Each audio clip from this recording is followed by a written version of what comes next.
fi qalbi insanin illa annahu musakkilun alaih. Rawahu Ibnu Siddiq.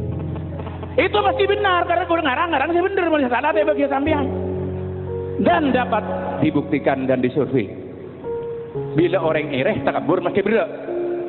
Makan menabad lah kata andi terjatek kibah orang serong ndek dek remah. Pan orang tak ndek pas kayak tabu maknya relapo. Mon sampean semeter cak ajiteng sakit bisen. Mon sampean 2 meter cak ngendek sakit kok teh. Ocol badet nikmat odi dengan alam dunia. Terus kau jangan lempo apa jalan mirah. Ongko lesok paling abid lah sajam lah jeng aja. Terus kau jangan tek kibah ajiteng. Pandit terus kau jangan mancebah ngendek lesok ocol badet. Ingat riang kok. Inilah kehidupan. Cara conin abah sibi pada orang. Kau cain sakti di orang pun ada sakti ongko jak si magi banyak pas tak peti.